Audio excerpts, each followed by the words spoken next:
logements et les bâtiments sont encore responsables de 40% de la demande en énergie en Europe et de 36% des émissions de CO2. Et pourtant, nous avons déjà fait un bond de géant par rapport aux années 1970 et 1980.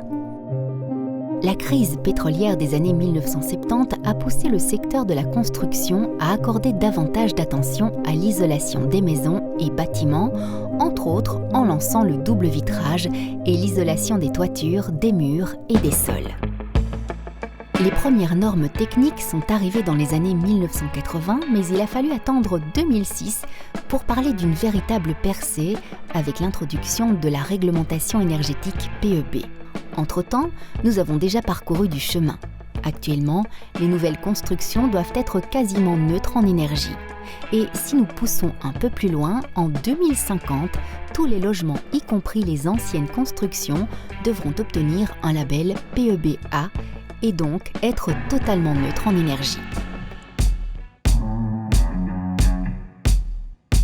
Ces dernières années, le secteur a fait tout ce qui est en son pouvoir pour se montrer plus efficace sur le plan énergétique.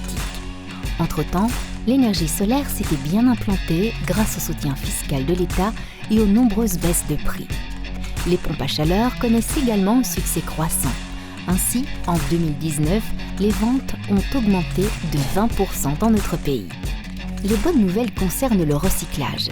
Aujourd'hui, le secteur de la construction recycle plus de 90% des déchets de destruction et de construction. Nous faisons partie du peloton de tête en Europe. Donc, nous pouvons produire beaucoup de déchets, mais nous pouvons tous les recycler. Entre-temps, la construction s'active sur une autre transition, plus importante, du linéaire vers le circulaire. La construction circulaire trouve de plus en plus sa place. La construction circulaire, en un mot, consiste à éviter les déchets, à recycler et à récupérer les matériaux et à concevoir en tenant compte de la réutilisation. Ce n'est pas un luxe superflu puisque la moitié environ de tous les matériaux utilisés et un tiers environ de l'eau consommée le sont dans la construction et l'exploitation des bâtiments. Aujourd'hui, tout le monde vous parle des big data. Soit, les big data sont également cruciales pour l'économie circulaire.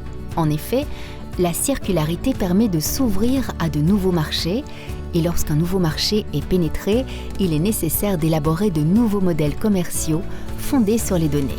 Les big data donc.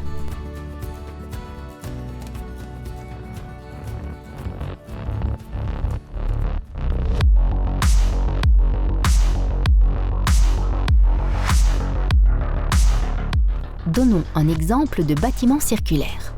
Le projet ZIN, au cœur du quartier nord à Bruxelles.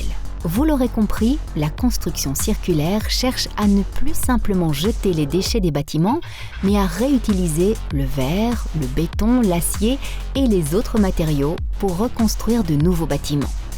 C'est ce que nous faisons pour le moment à grande échelle dans les anciennes tours WTC1 et WTC2 à Bruxelles.